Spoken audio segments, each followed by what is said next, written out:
गुरुवार के दिन आप सबकी प्यार भरी याद लेके जैसे मैं वतन में पहुंची, वतन में बाबा और बाबा के सामने अनेक बच्चे थे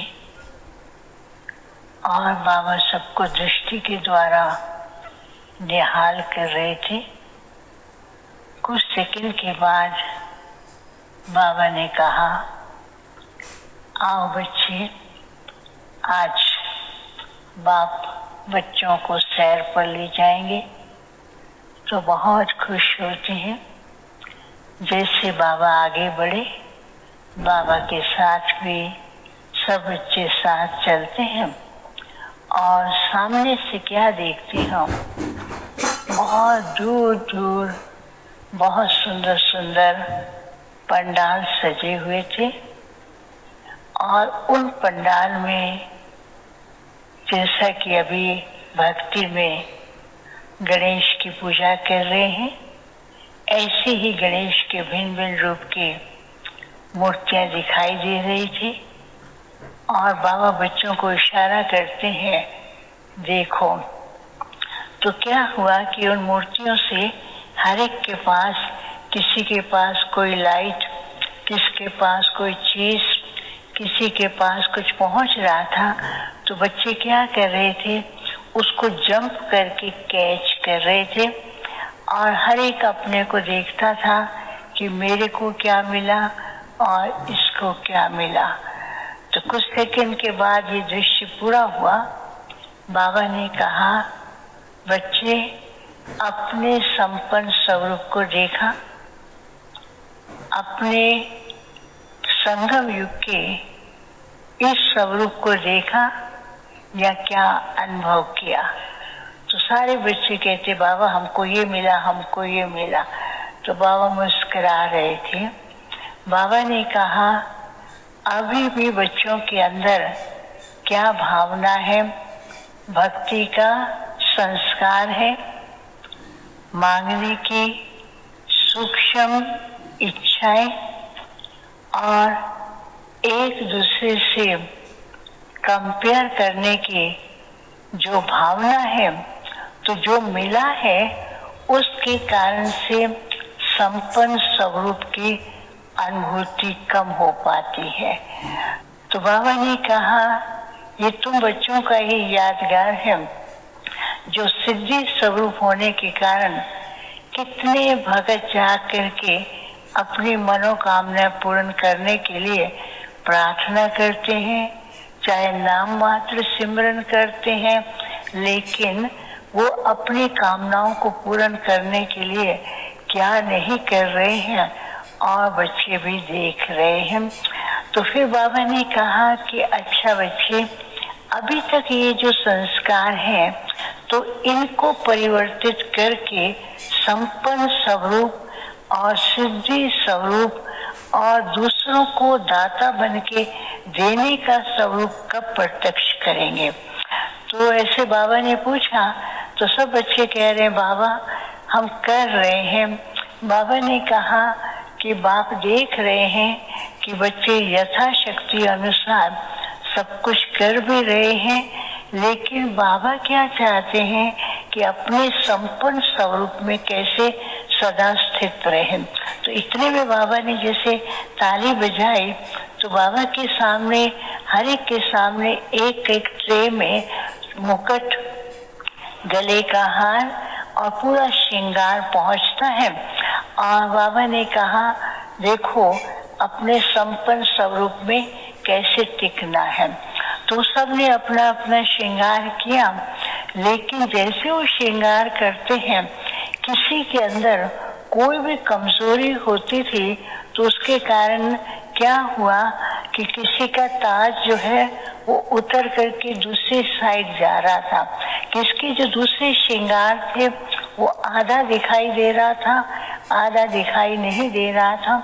तो बाबा देख के मुस्कुरा भी रहे थे और दूसरे बच्चे भी एक दो को देख करके हंसते भी थे और कहते थे क्या इसको ये नहीं मालूम पड़ता कि श्रृंगार कैसे करना है। तो बाबा ने कहा देखो, बाप ने बच्चों का संपूर्ण श्रृंगार किया है, ताज भी दिया है, तखत भी दिया है, तिलक भी दिया है और सर्व शक्तियों के साथ बच्चों को ऐसा शक्ति संपन्न स्वरूप बनाया है। फिर भी बच्चे क्यों भूल जाते हैं? तो इसमें बाबा ने दो बातें कही। बाबा ने कहा कि एक तो सूक्ष्म इच्छाएं हैं, अभी तक भी कई ऐसी सूक्ष्म इच्छाएं हैं जिनके कारण से बच्चे संपन्न स्वरूप में होते हुए भी उसका अनुभव कम कर पाते हैं और दूसरों के संकल्पों को कैच करना और उनको उनकी स्थिति अनुसार उनको वरदान देना, उसमें अभी अंतर आ रहा है। तो बाबा ने कहा कि सूक्ष्म संकल्प जो है, जो इच्छाओं के हैं सूक्ष्म और अच्छी इच्छाएं हैं, ये गोल्डन संकल्प हैं, लेकिन इन संकल्पों में जो इच्छा का भाव भरा हुआ है तो वो संपन्न स्वरूप नहीं बनने दे रहा है। दूसरी बात बाबा ने कही कि बच्चे अभी भी कई बातों के अंदर ये सोचते हैं कि हम तो पुरुषार्थ कर रहे हैं लेकिन समय आने पर सब ठीक हो जाएगा, वो समय का इंतजार कर रहे हैं। बाबा ने कहा समय किसी का इंतजार नहीं कर रहा है, वो फास्ट गति से जा रहा है। तो बच्चों को समय से पहले ही अपने संपन्न स्वरूप को लाना है। फिर जैसे बाबा बता रहे थे, फिर बाबा ने ध्यान खिंचवाया कि अपने ये सर्व शक्तियों से संपन्न और भक्तों को साक्षात्कार कराने, भक्तों की जो संकल्प है, उनकी आवाज जो है बच्चों तक पहुंच रही है, लेकिन कभी कभी उनकी आवाज को सुन करके फिर भूल जाते हैं। तो इसमें बाबा ने कहा कि कई बच्चे जो है अलबेले हो जाते हैं, अलबेले होने के कारण भक्तों की पुकार सुनते हुए भी उसको पूर्ण करने में असमर्थ रहते हैं। फिर बाबा ने कहा कि संपन्न स्वरूप बनने के लिए बच्चों को क्या करना है, अपने आदि स्वरूप के स्थिति को पक्का करने के लिए बीच बीच योग की ज्वाला ऐसा प्रज्वलित करें कि कई भी प्रकार की जो और बातें हैं वो स्वतः खत्म हो और सर्व शक्तियों से ही संपन्न हो और साक्षात्कार मूर्त बने। फिर जैसे बाबा ने क्या किया, तो उसी समय बाबा ने सबके सामने एक बहुत सुंदर क्रिस्टल रखा। जैसे वो क्रिस्टल रखा, उस क्रिस्टल बिल्कुल प्योरीफाइड था, उसमें इतनी रंग की लाइट आ रही थी, इतनी लाइट आ रही थी और उसकी लाइट से बच्चों का एकदम पूरा श्रृंगार हो रहा था, अलग अलग कलर से उनका श्रृंगार होता जा रहा था। तो बाबा ने कहा बच्चों को अभी संपन्न स्वरूप और श्रृंगारा हुआ स्वरूप धारण करने के लिए क्रिस्टल के समान एकदम प्योरीफाई अपने आप को करना है। जैसे अपने आप को प्योरीफाई करेंगे वैसा ही उससे शक्तियां भी आएंगी और संपन्न स्वरूप भी दिखाई देगा। इसलिए बाबा ने कहा कि बच्चों को ध्यान रखना है, कोई भी इधर उधर के संकल्पों को ना मिक्स करें। जो बाप के साथ का जो प्योर कनेक्शन है उस पे ध्यान रखेंगे तो प्योरीफाई होंगे, क्रिस्टल से के समान बनेंगे और सर्व शक्तियों से संपन्न होते हुए सजा सजाया रूप होगा और भक्तों की भावनाओं को भी कैच करके उनको देंगे और विश्व के सामने जो आत्माएं तड़प रही है उन तड़पती आत्माओं को भी सहारा देना है।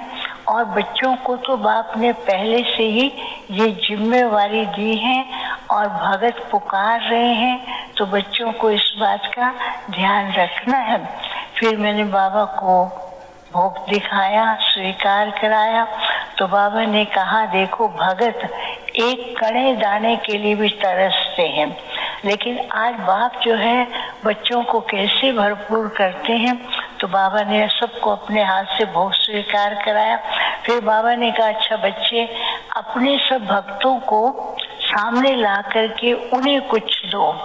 तो जैसे सब बच्चे स्वरूप के अंदर टिकते हैं तो भक्तों की इतनी लाइन लग रही थी, हर एक के पास कोई ना कुछ पहुंच रहा था। तो बाबा ने कहा अभी समय है भक्तों की पुकार सुन करके उनको कुछ न कुछ अंजलि देने का, तब तो साक्षात्कार भी होगा और बाप की प्रत्यक्षता भी होगी।